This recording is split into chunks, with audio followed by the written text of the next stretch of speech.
Good morning, good afternoon, good evening, goodwill to all mankind, and welcome to the madness that is the Charlie Marx Show. I'm Charlie Marx, and I recently sent an idea to McDonald's for a completely fat-free, healthy meal, but apparently they don't think people would like an empty tray.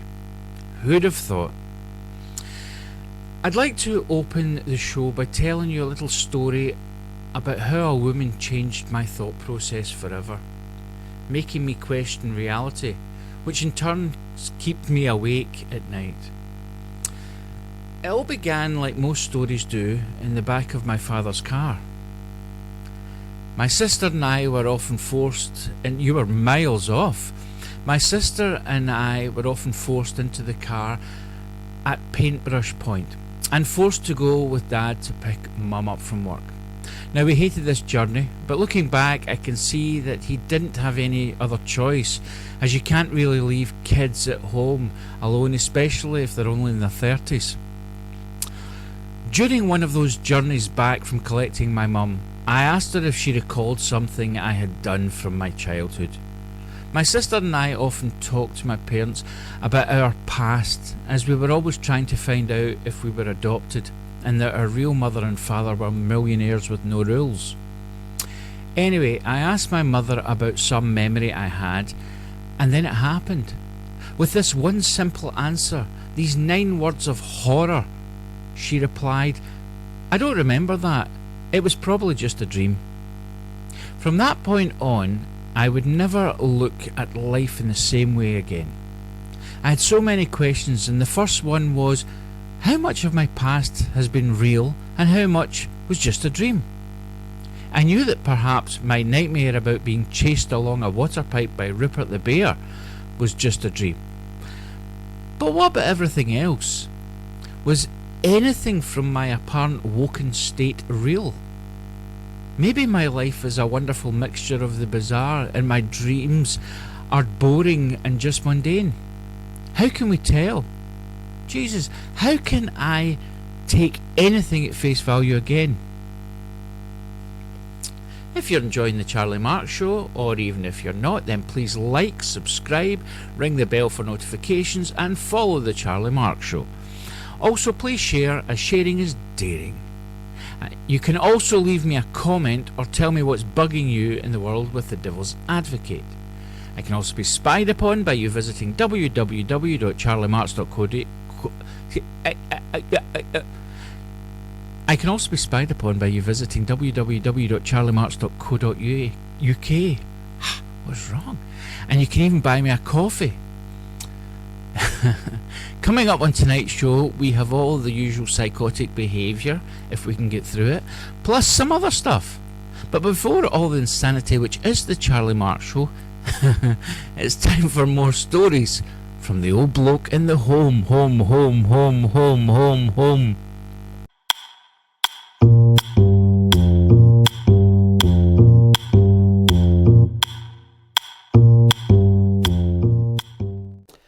Hello again. I'm the old bloke in the home, and it's time for another story from my life. Now, where was I? Oh yes, that's right.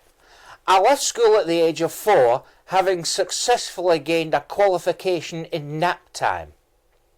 When I left school, I had to get a job, so I was sent to work in the coal pits, I think I told you. It was a messy job, but they paid well. And I would get all my money in Monopoly money. And all I would need was a board so I could spend my wages. During the late 20s, I decided that there had to be more to life than working in a dirty coal mine, so I quit my job and went to the big city lights of Huddersfield. And it was there that I met my second wife, Jolene. I know what you're thinking, he never mentioned his first wife. And you'd be right. I've always had an aversion to the number 1, which didn't do me any favours when I had a full bladder. Sadly, Jolene and I didn't work out, as she was totally fictional, but I will always remember her with great fondness. Being an out-of-work divorced man with a pretend ex-wife and only Monopoly money to spend, I realised that I would have to get a job. I decided to go to the bank and try to get a start-up loan for a new business. Now, getting a loan from bank was not as difficult as in those days as it is now, because all you had had to do is give your name. Sadly, I couldn't remember my name, so I was turned down for the loan. I had no other option but to go to a seedy loan shark, which would see me paying so much more interest. Anyway, my father lent me the money, saying that if I didn't pay him back in a month's time, he would break my legs. I took the money and invested everything I had in a little video shop with the idea of renting out video movies to customers. I thought it was a real blockbuster of an idea, but I didn't count on the fact that video players would not come into existence for over 5 decades. I was now in deep doo-doo, as I had failed business and I owed my father £10,000 for my loan of 3 and 6. I decided to go into the army, but that's a story for another time.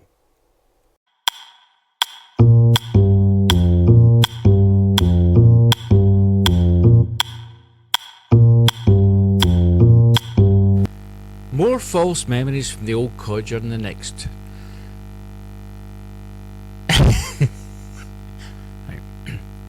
More false memories from the old codger in the home next time. But now it's time to catch up with all the latest fake news from around the world and beyond with CM News.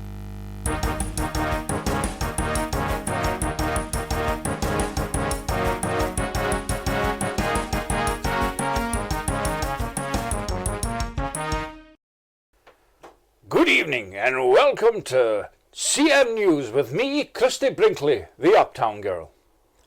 Our top story this evening. There was pandemonium in the House of Lords earlier today when one of the members woke up. With the soaring rise of cost of food, leader of Reform UK, Nigel Farage, has advised people to stop eating. This comes only 3 days after Mr. Farage suggested that people who are lonely and living alone with no friends or family should buy a mirror. In order to comply with a completely woke society, Prime Minister Sir Keir Starmer has banned the word black from the English language. He stated this during Prime Minister's questions, that this is to stop offending anyone who is not white. The ban will mean that the movie Black Hawk Down will be retitled Holocaust. Put it back just a wee bit, Right. Prime Minister. Oh no, sorry, you need to take it back a wee bit more. Right, that's it.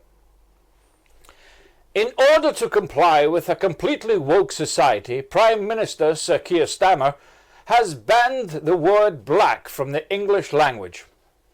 He stated this during Prime Minister's questions, that this is to stop offending everyone who is not white. The ban will mean that the movie Black Hawk Down will be retitled Helicopter Rotors Stopped Spinning. Something that was black and white will now be bloody obvious. The band Black Sabbath will have to change their name to the band with that character Ozzy in it. And the town of Blackpool is to be renamed Las Vegas after a nuclear assault. A woman in Chichester who had a phantom pregnancy for 9 months finally gave birth to a baby ghost. Baby Casper is said to be doing quite well and in high spirits. The warden of Balliny Prison in Scotland, Sir Serendipity, has come up with a novel way to stop prisoners reoffending. His one-page document suggests all prisoners should be shot, which should see a reasonable drop in reoffending. A bald Edinburgh man with a beard is suing God for putting his head on upside down. And finally, old Benjamin Zipper, 94 years old, is the latest recipient of the Nobel Prize for having the nobliest knees. And that was the latest headlines. This is Christie Brinkley, the Uptown Girl for CM News. Good night.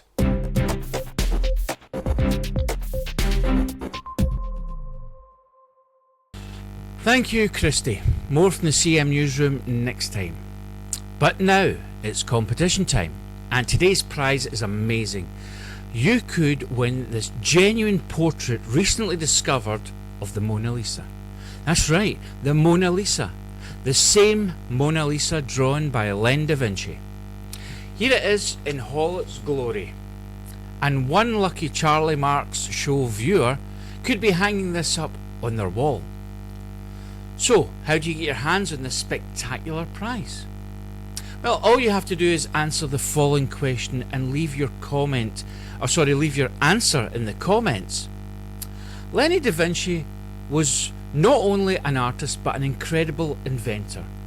But, apart from the 3 that were caught by my friend Ian on his last fishing trip, how many fish are in the oceans?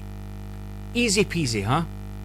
Just pop your answer into the comments section below and you could be the proud owner of this fantastic original work of art. Good luck. But now it's time to walk like a cool cat down to the Nosy Parker Jazz Club and get another poem from the Beatnik Mind.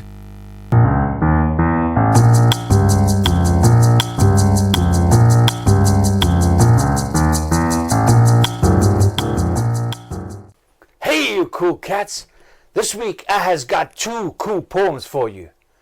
The first one is called Life Has Its Ups and Downs, but we need to look to a better future without killings and wars. Seesaw Marjorie Daw, Johnny will have a new master.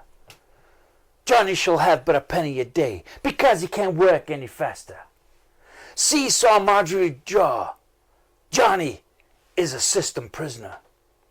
Johnny doesn't even know Marjorie. In fact, he's never heard of her. Seesaw Marjorie Jaw. Donnie's a slave getting only a penny. He should call out his employer. But first he must learn to speak Hindi. Seesaw Marjorie Daw. Johnny has been completely mastered. He don't earn much because he's crap at his job. In fact, he's a lazy wee. The next poem is for all the cats. It's titled Deprivation of the Lower Classes and Their Fight to Get Themselves to be Heard. There was an old woman who lived in a shoe. She had so many kids, she didn't know what to do. She gave them some broth without any bread and scolded them soundly and sent them to bed. But why did this old chick live in a shoe? Are estate agents branching out too? And how is it possible to live in a shoe unless she made an extension with shoe number 2? She said with so many kids she didn't know what to do. But obviously she did, or she'd just have 2. And where was her father when problems she faced?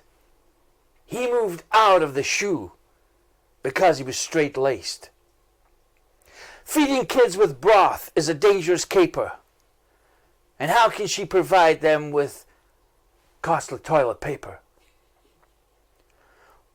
What is it society's fault she didn't get them bread? Or was she just hoping they'd all wake up dead? And scolding your kids is not going to go well, 'cause they'll have you arrested and shoved in a cell. The old chick was set on a downtrodden path, so it's best to have 1 kid if you can't do the math. Stay cool. And we'll be back down at the Nosy Parker Jazz Club next time. But now, it's time for another roundup of moans and groans and things that go irk in the night with the Devil's Advocate.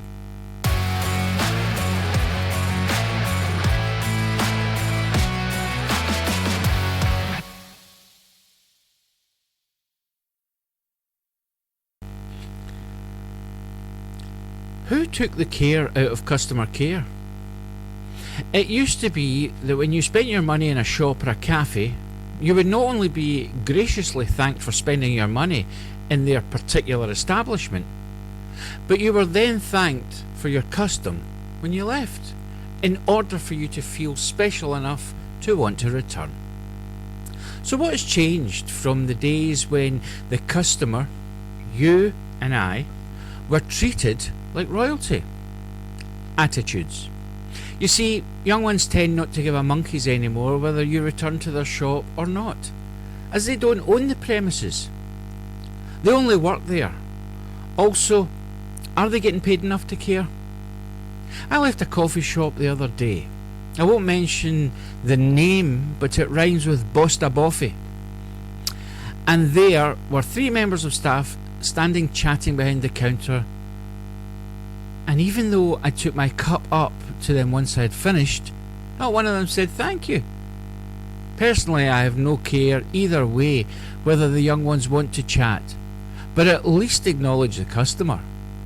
The first rule of customer care is that you should have a good enough memory to remember simple things, like if a customer orders the same thing the same way time and time again, then the server should be the one step ahead of the customer and not put chocolate in his cappuccino when he never takes chocolate in his cappuccino.